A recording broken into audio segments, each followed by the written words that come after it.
Hi there, I'm Karrie Hill, California lawyer turned realtor, and this is my second video to help home buyers and home sellers navigate the seismic shifts rocking the real estate industry. In this one, I'm going to talk about 5 possible outcomes for your real estate transactions. So let's get to it. If you watched my last video, you know that the real estate industry is potentially changing because all the lawsuits going on, and that the result of these cases could be that home sellers will no longer be allowed to offer buyer agent brokers a commission to sell their home. So the stage is set for some pretty significant changes. Let's take a closer look at the 5 possible outcomes. Extinction of buyer agents. For those of you hoping otherwise, I'm sorry to tell you that it's not likely that buyer agents will disappear. Buying a home is not just another financial transaction, it's a pivotal life event. In order for home buyers to take less risk when buying a home and to buy a home at the very best price, home buyers will continue to need what only buyer agents can provide, namely resources, tools, and an insider's access to the real estate agent network. Home buyers will continue to seek the help of buyer agents despite whatever changes rock the industry, similar to how people continue to seek financial advisors despite the advent of discount stock brokerages, and people continue to hire lawyers for legal matters despite that they can represent themselves in court. The role of a real estate buyer agent is far from becoming obsolete. With boots on the ground in local real estate markets, buyer agents' guidance is critical in navigating the local market, negotiating deals with the agent network, and ensuring that home buyer investments are sound. For example of that, my last transaction that I did, I know for a fact that had I not been able to access my agent network and find out exactly what was going on with the home sale, I know that my buyers would have paid 4 times the cost of my commission in order to secure the home. However, despite the fact agents are here to stay, the way home buyers interact with their home buyer agent is likely to change. Direct negotiation. For home buyers who are unaware that a buyer's agent fee is accounted for as part of the home sale price, those home buyers will come to realize that an agent's expertise is not the invisible, non-existent cost that they apparently thought it was before. Also, if home sellers are no longer allowed to offer buyer agents a commission, then buyer agents will need representation contracts signed with their home buyers, which is a step lots of agents have skipped for years, including me. These representation contracts will clearly state what the buyer agent will earn from a closed transaction. And if you're wondering what the mechanism will be to pay your agent, that's coming up later in this video.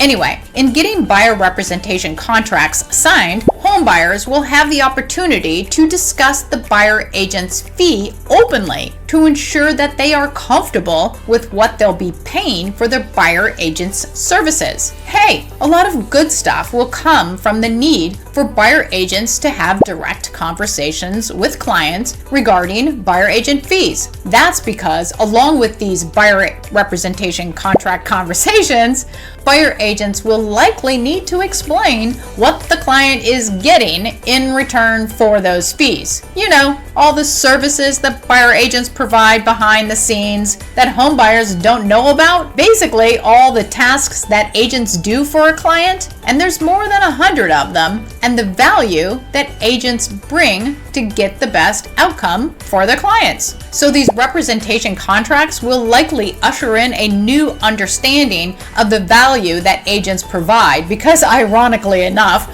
buyer agents will need to explain it. Gone will be the days of the public assuming that all buyer agents do is open a few doors and email contracts for signatures. Instead, home buyers are set to learn all the value and intricacies of the work performed by buyer agents, which will likely be presented as a list of all the tasks buyer agents perform and a list of all the value agents bring in what is often a person's largest investment, an investment that is fraught with complexities and nuances. Buyer agents will continue to offer a level of personalized service and deep knowledge that is impossible to replicate with technology, ensuring that home buyers are well supported in their significant transaction. But along with the knowledge of what buyer agents do, the public is likely to find a newfound appreciation arising from a clearer understanding of the agent's role. More competitive commission rates?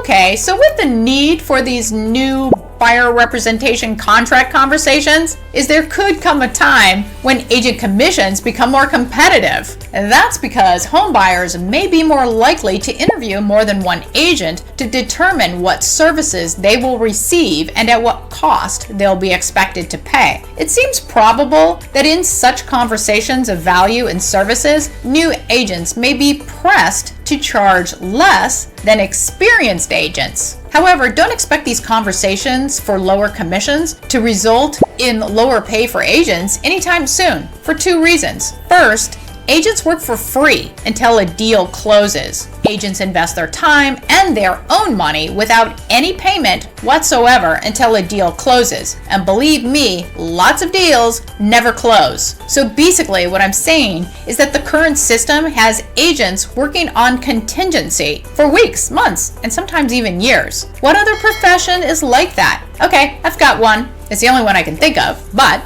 contingency lawyers. You know, the lawyers who will fight a client's legal battle for free and they only get paid if they win the case. But those same lawyers, when they do win the case, they earn a bigger chunk of money than they would have earned had they been paid for their time and expenses from day one.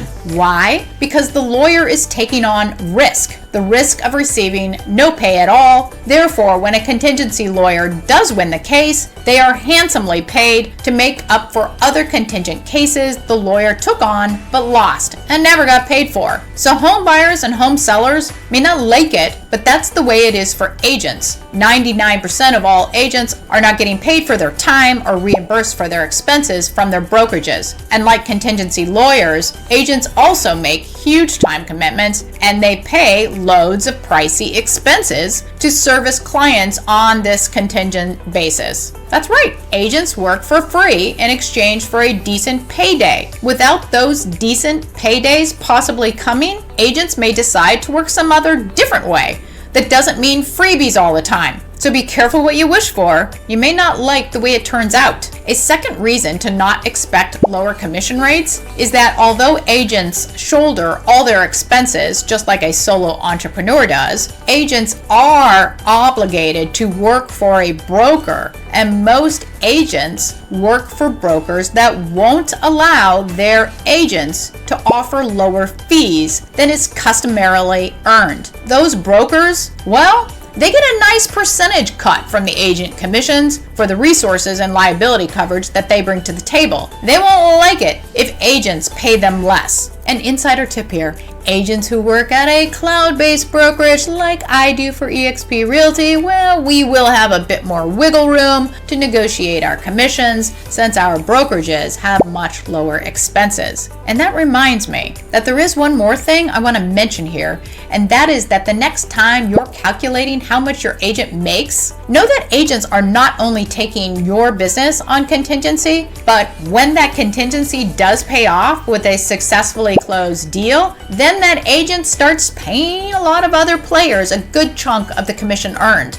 They pay the biggest slice to their broker, followed by referral agents, transaction coordinators, and assistants. They also pay a myriad of other business-related costs, from professional association fees to advertising costs to all the other things that entrepreneurs pay for. Bottom line, an agent's net commission earned is a lot smaller than you might think. So, given the risks and costs, how far might an agent's offered commission fall? I'm guessing not much. A new world for commission payment. Okay, now that we've covered all of that, let's go back to the basic issue of if home sellers are no longer allowed to offer buyer agent brokers a percentage of the home sale price, a percentage that is currently listed in the MLS, how will buyer agents get paid? Here's 4 possible ways. First, the Department of Justice suggests that home buyers might ask home sellers to pay their buyer agent fees as a condition of their offer for a property.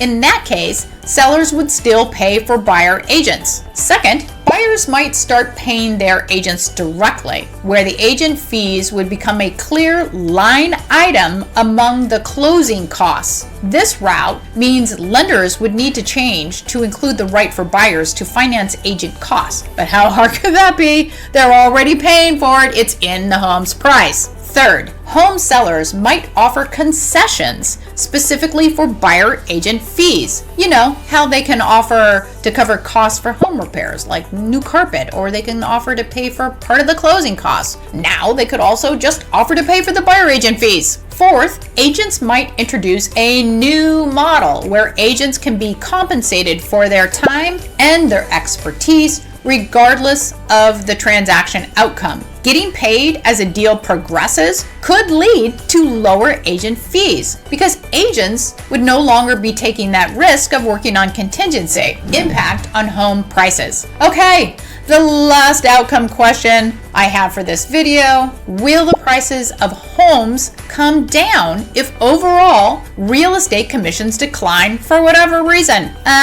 Probably not. The real estate market is driven by a multitude of factors, with commission structures being just one piece of the puzzle, and a pretty small one of that when we're talking about just slightly lower commissions. Market forces, supply and demand, and economic conditions play pivotal roles in determining home prices. Also, given the current contingency nature of real estate agents, how far might the fees fall? Maybe 1% overall? Maybe. Don't hold your breath for home prices to fall even that 1%. Even with changes in commission practices, it's likely that the overall market dynamics will continue to be the primary influence on home pricing. So there you have it. The real estate market is poised for changes that could redefine how buyer agents do their job, but it's likely to take years to unfold, and who knows how it will all shake out. And while I am a Marin County realtor in California, take note that if you need a real estate agent anywhere in the United States, email me with the subject line "Realtor Needed," and I'll personally vet possible realtors to help find you a great agent.